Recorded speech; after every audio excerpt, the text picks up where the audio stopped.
di sekolah ini apakah sudah membuat rancangan program yang berdampak pada murid Pak? Sudah Bu, salah satunya adalah agen anti bullying.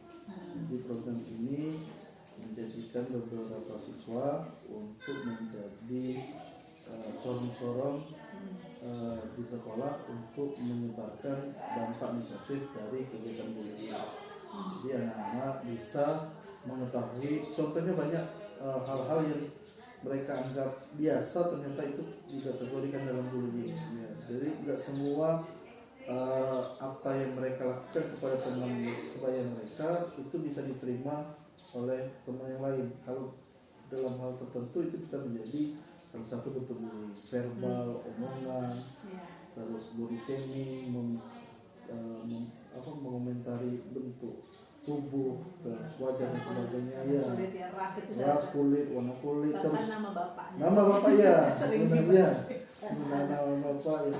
Jadi mulai anak-anak untuk membiasakan berkata-kata yang baik kepada temannya, terutama dalam kegiatan dalam pembelajaran. Jadi nggak ada lagi saat ada temannya, terutama ya berani pendapat terus disorak atau diomongin yang tidak bagus.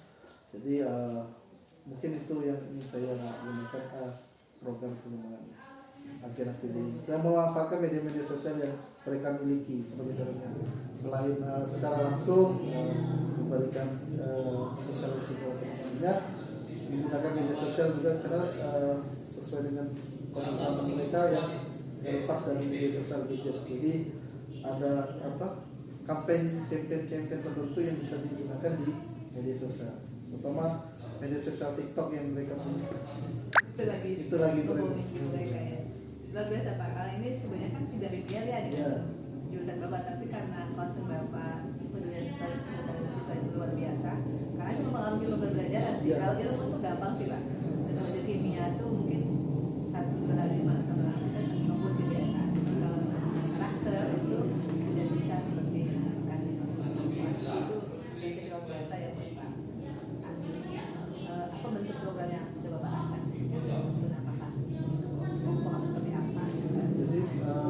nanti saya akan mengumpulkan beberapa proyek padanya tetap kepada proses nanti dari beberapa pengembangan ini nanti dipilih untuk mengembangkan yang dulu ya.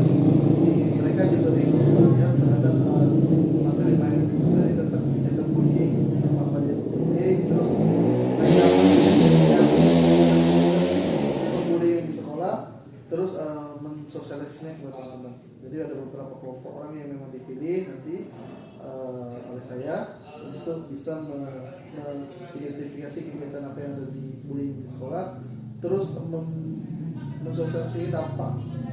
Jadi apa yang paling banyak bullying di sekolah, jangan nanti tidak ada kegiatan bullying tersebut malah disebarkan, jadi anak malah bingung, malah jadi anak lebih tahu oh ini ternyata bullying bisa saya gunakan. Jadi ya lebih kontekstual, oh ini penting dulu identifikasi kegiatan bullying apa yang paling banyak dialami oleh siswa dan menyebarkan bahwa ini bisa berdampak negatif. Kalau ini kan mau sekolah menerapkan kurikulum TK itu bisa muncul di P5-nya, di kelas 10, kelas 7, kelas 10 ya. Kelas 10 itu di jurusan yang sama, jurusan apapun itu ada agen-agen bullying-nya. Pada tema bisa ambil temanya suara demokrasi dengan konten anti bully, anak yang dikasih itu suara tema yang misalnya dalam tema itu temanya suara demokrasi. Cuman nanti dalam pembelajarannya kontennya kan disesuaikan dengan kondisi sekolah, itu boleh kita mengatakan. Jadi nanti Bapak bisa kolaborasi dengan seluruh guru yang jadi fasilitator untuk seperti ini masuk dalam kegiatan lingkungannya, proyek pengembangan profil pendidikan nasional. Jadi kan kalau anti bully itu jadi Bapak masukkan di dalam P5, KM itu juga bisa nanti komunikasi dengan rekan-rekan itu ya, itu seperti apa ya koordinasi. Terus dukungan apa yang diperlukan untuk melakukan program tersebut Pak? untuk mendukung kegiatan ini.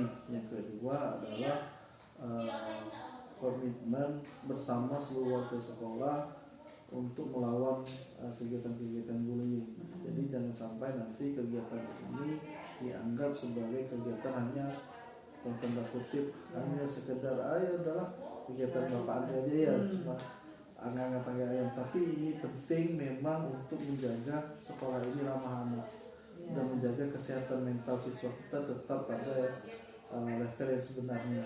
Jadi jangan sampai anak-anak ini datang ke sekolah memberikan dampak negatif terutama untuk kesehatan mental. Jadi dia walaupun dia datang ke pintar secara akademik, tapi dia hancur secara mental. Sehingga anak-anak ini merasa dirinya insecure, tidak percaya diri, tidak mau bergaul dengan orang lain karena menganggap dirinya rendah akibat adanya bullying tadi. Biasanya ada juga ada anak-anak yang pintar, tapi anak yang pintar ini kan biasanya kalau dia kerjakan sendiri malas ngasih contoh. Ada PR ya perlu dia dalam terlatih. Dibully padahal dia maksudnya ya dia bukan nggak mau ngasih caranya tapi nggak mau ngasih hasil secara utuh kan. Nah ini kena bully juga. Jawab gitu mau mikir gitu. Mau nggak mau mikir teman-temannya nih. Nah bully seringnya buatnya anak pintar seperti ini sering juga saya temui, Pak sebenarnya aku nih seringnya di kelas Pak. Nah, tugas anak kan memang bagus inisiatifnya. Pak ada PR sederhana aja. Pak ada PR pulang dia kan ngebuk ke sama temannya. Karena bully lah. Kamu kok ngomong ada PR kan bapak tadi kan lupa kan. Seperti hal-hal ini yang perlu ditanamkan bahwa anak-anak seperti ini nggak harus ini apa yang dilakukan inisiatif mereka itu bagus. Cuma komunikasinya saja. Anak-anak ini kan kadang cara berkomunikasinya, cara menyampaikan keresahan mereka yang kadang tidak sesuai dengan aturan. Karena mereka mau pakai cara mereka tergantung dia nonton juga sih di video ya. Cara menyampaikan sesuatu yang mereka nggak suka harus dengan kekerasan, harus dengan kata-kata kotor ya. Padahal bisa dengan cara baik-baik. Sebenarnya saya nggak suka kamu ngomong seperti ini. Kalau dikomunikasikan sama baik sebenarnya anak-anak ini bisa saling mengerti daripada guru yang dia menyampaikan ini ya memanfaatkan tutur sebaya ya. anti bullying ya. Oke, luar biasa. Apa nih tantangan yang menjadi tantangan utama Bapak? Ya, tantangan pertama itu merubah paradigma ya Bu. Yang masih juga guru-guru juga masih ada ngomong dasar tanggapi Pak anak-anak gitu. Itu mungkin Bu, merubah paradigma menganggap sesuatu yang wajar dalam tanda kutip itu tergolong bullying menjadi sesuatu yang memang konsen bersama bahwa memang kegiatan itu ternyata bisa merusak mental siswa atau peserta didik. Paradigma itu anak-anak juga melawan paradigma bapak nih sok kayak kami sok peduli. Padahal memang kita peduli, cuma merubah paradigma itu. Anak-anak seperti itu tuh kata ibu kalau menanamkan pengetahuan ya 1, 2, 3 malam mungkin bisa langsung mereka pahami. Tapi kalau memahami karakter bahwa ini karakter itu tidak baik dan dianggap mereka di lingkungan mereka itu menjadi sebuah kebiasaan dan tanda kutip kebiasaan baik, nah berubah itu memang mungkin butuh proses. Itu tidak seperti kita butuh waktu. Kita 1 tahun 2 tahun belum dapat masih. Nih, apa yang akan dapat apa untuk dari tantangan tadi kan mulai dari berubah paradigma ya terus berbagi praktik baik, terus mencontohkan, memberikan teladan bagaimana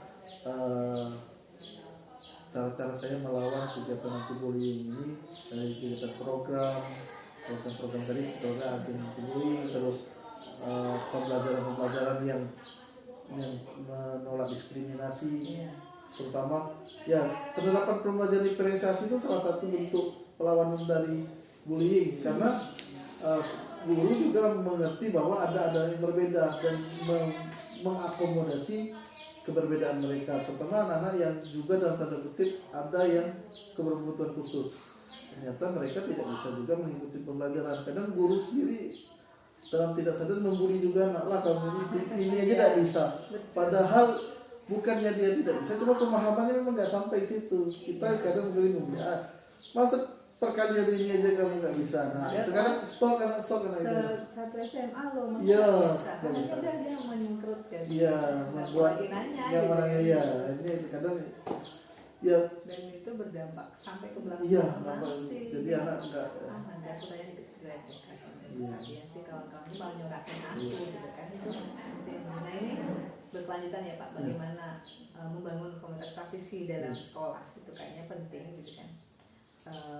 Apakah komunitasnya sudah dirilis di sekolah ini, komunitas yang tadi kan kita Bapak pengen membangun komitmen, pengen membangun kesadaran, Bapak saling memberikan contoh, komitmen pada diri sendiri dulu ya, mungkin terus dalam memberikan contoh dan kepada yang lebih baik, terus di kelas juga Bapak ingin lebih baik lagi, artinya tidak beda-bedakan satu sama lain kepada siswa itu kan. Nah, ini sudah berkah komunitas praktisi itu Bapak bangun di sekolah ini. itu sudah komunikasi berjalan melalui pertama dengan beberapa wali kelas dulu. Mungkin saya coaching training lah dengan beberapa teman wali kelas untuk mendiskusikan program-program ini. Selanjutnya ini program ini akan saya bawa ke pembina OSIS dan akhirnya memang bermuara kepada kepala sekolah. Jadi saya nggak mau kebijakan ini hanya sebatas dari kegiatan pribadi saya, tapi memang kegiatan program sekolah, memang kegiatan yang menjadi konsen bersama seluruh warga sekolah. Awalnya mungkin ya diskusi-diskusi atau coaching dengan beberapa teman guru dan juga dengan beberapa anak OSIS atau beberapa dengan siswa yang konsepnya sama dengan saya, dan cerita-cerita yang saya dapatkan dia sebenarnya ingin melawan kegiatan bullying ini, cuma nggak ada wadahnya. Betul. Jadi kalau mereka dibilang malah bikin geng sendiri ya, dibilang sama sekolah ya, gitu. sengaja pengadu, terlalu dasar mencari perhatian guru, ya. Kan anak-anak kan sering dilabeling seperti itu, padahal sebenarnya dia nggak ada masuk ke sana. Cuma memang karena itu tadi, kau ini dikit-dikit ngadu sama guru, kau nak cari guru atau sebagainya, padahal itu tujuannya nggak ke sana. Iya. Jadi nanti suatu saat anak-anak itu akan menjadi psikolog, akan Iya, itu dari sisi kalian, dari sisi diri sendiri yang dianggap dia tidak membuli orang lain. Apa saja perubahan yang menyenangkan nih Pak yang untuk komunitas yang Bapak bangun? Dan komunitas itu kan? Ya, komunitas mereka yang menyenangkan adalah berubahnya paradigma terkait dengan kegiatan bullying dan kegiatan-kegiatan yang lain yang dianggap biasa ternyata adalah salah satu bentuk bullying. Jadi mereka merasa tercerahkan, juga merasa punya perasaan yang sama untuk menggerakkan hal ini. Jadi guru-guru ini ternyata punya konsen yang sama, cuma itu tadi terkait pemahaman mereka terhadap bullying yang masih terbatas. Setelah adanya diskusi dengan pemaparan materi-materi yang saya sampaikan terkait dengan bagian-bagian dari bullying, ternyata mereka merasa ada bagian-bagian yang mereka tidak ketahui, setelah itu mereka ketahui dan menjadi sesuatu yang berharga. Ini kaitan juga dengan ini sih Pak, kalau guru ya pembelajaran sosial emosional tadi, yang KSE tadi bagaimana menggunakan keterampilan emosional itu sekarang dulu butuh untuk itu. Jadi dalam komunitas Bapak itu juga berbangun bagaimana prinsip-prinsip pembelajaran sosial yang pembelajaran sosial emosional, bagaimana kita guru juga perlu melatih KSE gitu kan, memperhatikan itu dalam proses pembelajaran. Apa nih yang saya lakukan untuk jadi kita membentuk program atau kegiatan agen bullying ya, agen bullying, terus menyebarkannya melalui berbagai media, baik secara tertulis ataupun yang tidak tertulis seperti media sosial. Terus program-program OSIS juga, kalau ada kegiatan-kegiatan keagamaan boleh juga kita masukkan terkait dia tentang bahaya dari ekstrakurikuler, juga bekerja sama dengan pramuka juga. Jadi kayaknya perlu dibuat skema, kan aslinya pakai peta konsep ya, di komunitas partisinya nanti akan bangun apa, di pramuka kami kemudian anak pramuka, anak OSIS, komunitas kita dulu itu anak partisi akan dibangun apa saja. Itu penting di biar tupoksinya tuh jelas bagaimana pengembangan itu kan. Dukungan nih, bukan Bapak yang diperlukan komunitas praktisi ini, komunitas yang apa Bapak kan perlu membangun, nggak mungkin sendiri ya dalam paradigma tadi, itu Bapak konsen dengan ada siswa itu ya ini sendirian jadi kompetisi bunga apa yang perlu Bapak butuhkan untuk membangun kompetisi? Pastinya adalah dukungan baik tenaga ataupun juga kebijakan lah Bu. Jadi ada program yang memang saling sharing kebijakan, terus evaluasi dan refleksi dari kegiatan itu. Jadi jangan sampai kegiatan ini dianggap terlalu baik, jadi nggak ada kegiatan evaluasi atau refleksinya. Jadi dari komunitas ini butuh dukungan itu tadi secara menjaga tetap tujuannya tetap ada yang dicapai, jangan sampai nanti merasa ini terlalu sangat penting, yang lain kebijakan yang lain agak rendah, jangan sampai juga seperti itu. Jadi di komunitas itu saling menjaga terkait dengan tujuan ini. Terima kasih, mudah-mudahan nanti apa kata komunitas padesi tadi yang sudah dibangun ya, jadi bisa merawat komunitas padesi untuk merancang program yang bisa pada siswa, jadi lebih semuanya program berbeda ada untuk kesiswaan. Itu terkait komunitas padesi ya Pak. Kita masuk ke pasca observasi kemarin yang tadi sudah dilakukan ke Bapak Selina Ibu Rika ya, jadi tadi yang mengamati Bapak coaching dengan Ibu Rika dengan supervisi yang sudah dilakukan di matematika ya. Kita matematika sudah luar biasa, Bapak sudah mulai bisa menggali hasil dari observasi Bapak pasca observasi tadi. Dan saya sudah mampu menggali ke Ibu Rika untuk menemukan nilai kontekstual dan juga sudah merancang apa yang akan dilakukan. Jadi mudah-mudahan terus berproses. Ini yang harus lebih baik lagi nih, Bapak berproses itu luar biasa. Jadi sudah sekali menggali Bu Rika untuk tes diagnostik gitu kan di awal, Bapak juga ada perancangan seluruh siswa yang anak baru tadi. Ya mudah-mudahan itu rancangan-rancangan program Bapak berhasil dilaksanakan di tahun ajaran baru. Mungkin pas siswa baru nanti pas pendaftaran langsung diberi angket gitu kan, supaya mereka juga terdata di awal. Itu kerjasama dengan kesiswaan dengan tim BPDB ya. Jadi unduh saja angketnya dalam Dapodika bisa langsung nanti minta guru BK untuk memberikan asesmen ya, apa yang terkait dengan minat bakat, terus apa sih dia mahasiswa seperti apa, terus kalau memang ada anak yang berkebutuhan khusus dicantumkan di situ, kita lihat di tes dulu kan. Jadi sah ya kalau dalam PDB juga kan boleh seperti itu. Baik, ini bagian akhir dari pendampingan kita ya Pak ya, kita merefleksi terhadap proses pendampingan ini selama begitu program penggerak ini Pak. Yang mana yang paling Bapak kuasai? Saya sih senang yang ini ya Bu, dari awal ya? Iya dari 3 modul ya, kita kan ada 3 modul itu yang budaya saya, budaya positif. Itu yang merubah saya. Terutama saya ini ternyata selama jadi guru dari 2019 saya selalu berada di posisi guru penghukum. Merasa diri saya paling benar, harus mengikuti kemauan saya. Itu yang merubah paradigma saya terutama. Yang awal-awal tentang filosofi Ki Hajar Dewantara itu juga memberikan tamparan luar biasa bahwa saya ini ternyata adalah pelayan dari peserta didik. Saya memang diingatkan bahwa pertama saya juga PNS digaji berdasarkan negara, sama bentuk pelayanan dengan pelayanan publik lainnya.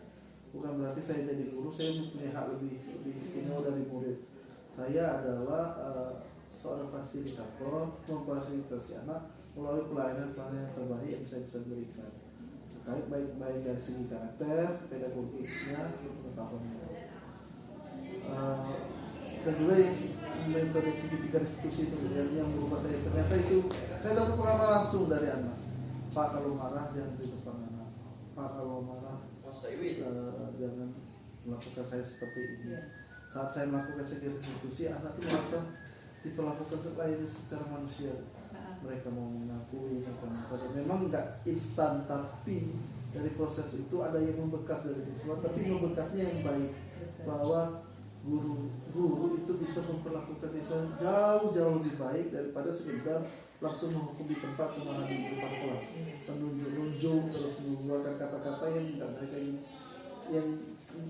yang nggak bikin mereka dengar, yang menghancurkannya baik kepercayaannya terhadap guru itu juga, dan juga kepercayaan terhadap sekolah.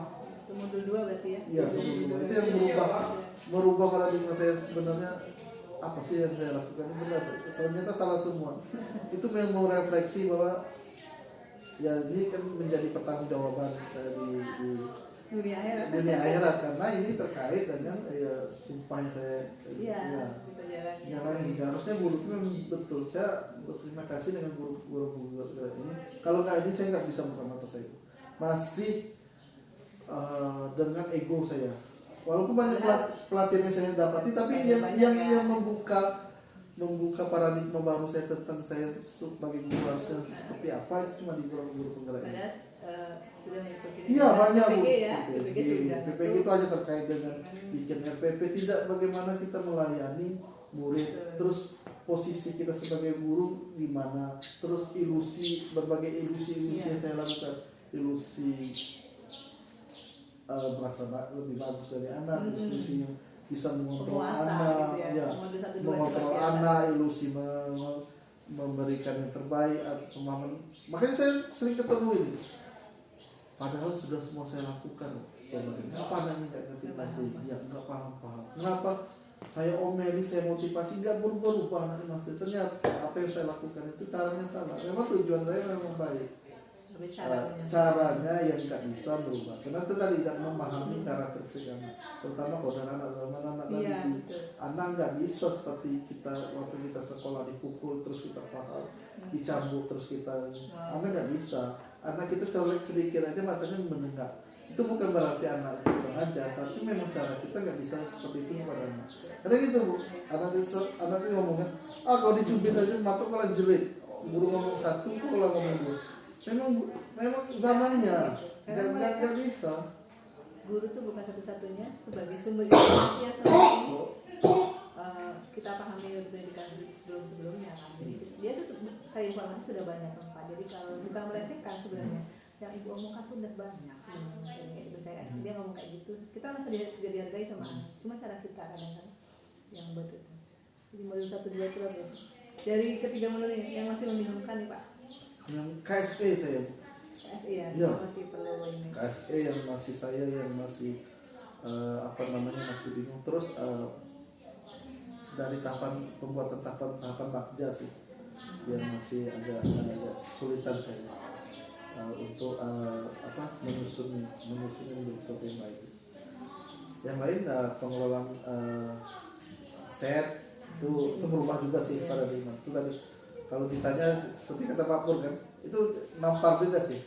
Kalau dikatakan terbelakang. Jadi saya ini selama ini hanya melihat ilmu ini dari sisi negatifnya saja. Anaknya negatif, lingkungannya negatif, sekolahnya yang tidak punya sarana negatif. Ternyata pikiran saya yang salah, bukan lingkungannya yang salah. Jadi yang harus dirubah itu pikiran saya. Dari sinilah kita maju gitu. Iya, ternyata kalau saya mau lihat kekuatan asetnya banyak, ini bisa dimanfaatkan. Contohnya tadi kan yang berubah saya ternyata sampah tadi, ternyata memang organik bisa jadi fokus. Terutama lingkungan saya bisa bersama dengan guru pertanian, ternyata saya punya alat-alat juga pencacah kompos. Ada ya kompos. Itu kan mama kata tadi karena selalu terus sudah banyak contoh guru-guru praktek wisata sampah-sampah ini bisa dijadikan karya-karya yang bagus, etika dan sebagainya. Ternyata kalau kita melihat sampah yang dalam tanda kutip selalu menjadi permasalahan, kalau kita lihat dari sisi positifnya, ternyata ada manfaatnya. Tergantung itu tadi sudut pandang. Kalau kita selalu melihat negatif, ya itu pasti.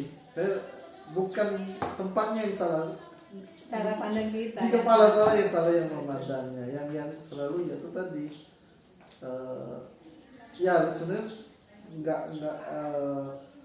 memang berubah lingkungan saya dari awal masuk CPNS di Konsumai, nggak ada contoh. Memang itu saya sangat bersyukur sih dengan guru penggerak ini dari hampir 10 tahun 2024 Februari 10 tahun 10 tahun CPNS, kalau ngajarnya dari 2009 merubah kok saya ini bukan, ternyata yang saya lakukan ini ternyata saya ini bukan guru dalam tanda kutip ya, dalam tanda kutip bukan guru sama sekali. Yang saya lakukan tuh hanya ya dalam tanda kutip penjual ilmu. Iya bisa dikatakan gitu. Jadi tukang obat yang keliling gitu ya. mana kerasa mana, tapi nggak mau memahami anak, terus mau semaunya aja, terus sama mengajar anak, tim masuk terus ngasih materi, ngasih latihan, ada soal dan sebagainya. Udah rusak sebenarnya. Memang tapi dengan program guru penggerak ini berubah. Saya nggak di awal kalau boleh jujur saya nggak kepikiran bisa masih pesimis dengan, saya kan banyak ikuti programnya, masih pesimis pasti guru program penggerak. Saya mau rencana awal saya memang, kalau saya mau jujur, saya memang mau ngambil sertifikatnya untuk jadi pengawas, untuk rencana kutip mencari kenyamanan di akhir. Ternyata itu merubah saya berterima kasih. Minimal kalaupun saya tidak dalam tanda kutip tidak diberi kepercayaan untuk menjadi kepala sekolah tahun pun, merubah diri saya dari awal untuk bisa melayani lagi peserta didik dengan sebaik-baiknya, terutama dari proses pembelajaran, keterampilan dia dan sebagainya, mendukung keinginan mereka dan tidak lagi menjadi posisi guru penghukum, tidak memang lagi jadi guru penghukum. Jadi proses begini yang jadi saya juga tanya, kita lihat aja maksudnya kayak apa sih, pendidikan kayak apa sih yang sudah membuat itu. Ternyata dengan setelah kita udah ambil ini tinggal 2 bulan lagi nih kita ikutin, mudah-mudahan lolos semua jadi guru penggerak kan. Masih ya udah, alhamdulillah di akhir-akhir ini sudah berubah mindset kita, diri kita sudah bisa lebih baik lagi, dan siswa kita sadari itu sebuah kesalahan yang lalu ya. Jadi dengan alhamdulillah program guru penggerak ini bisa membawa perubahan diri kita dan berdampak orang lain. Ternyata juga itu tadi yang komunitas itu penting ternyata. Sehebat apapun saya punya pikiran, sehebat apapun saya punya ide, tapi kalau saya tidak punya komunitas bergerak secara bersama-sama, itu sama sekali tidak ada. Saya sehebat apapun dengan dana dibantu sama apapun, tapi kalau komunitas dukungan itu betul juga. Ini penting juga, ini yang jadi salah satu konsep juga guru penggerak kan dengan IKM adalah membangun komunitas, karena kita ini perlu bergerak bersama-sama. Selama ini ya di sekolah guru sudah sendiri, kimia sudah sendiri. Padahal kimia, fisika itu bisa membentuk semua komunitas lembaga yang lebih baik pada peserta didik. Bahkan dengan jurusan lain kayak misalnya yang kepada teknik gitu kan, bagaimana teknik membangun kompos ya macam itu. Kolaborasi itu penting juga. Jadi sambil yang akhir Pak ya, nanti mohon di sebagai rekam download survei 360 dulu sudah kita isi kan waktu di pertemuan pendampingan individu kedua yang terkait dengan visi misi penilaian oleh 5 orang siswa. 5 orang dulu rekan sejawat, kepala sekolah 1 orang kan, terus apa download lagi di LMS surat kerja nanti dimasukkan bagaimana penilaian itu. Terus juga sampaikan ke siswa bahwa yang dinilai itu adalah bapak, bukan guru lain. Yang dia nanti adalah bapak dulu. Waktu pertama kali sudah mengisi, mohon siswa yang sama saja dulu kita mengisikan hal yang sama yang sudah diambil, tapi khusus kepada bapak saja. Kadang-kadang yang sampai dengan anak-anak itu ambilnya adalah siswa yang lain gitu kan, apa guru yang lain yang dinilai gitu kan. Kemudian di bapak ambil dulu mengisi evaluasinya. Itu nanti akbar itu gimana? Ada isinya Pak, jadi sudah kalau pendampingan genap. Nanti kan sebelumnya ini pembahasan saya, nanti bapak kita masukkan sama-sama ke LMS yang depan yang dengan saya. Kita masukkan terkait dengan survei 360 tadi. Terus diskusi juga untuk pemetaan tingkat aset. Ya, masukkan jadwal pemetaan aset dengan kepala sekolahnya kapan, terus dengan berapa murid dan mungkin itu.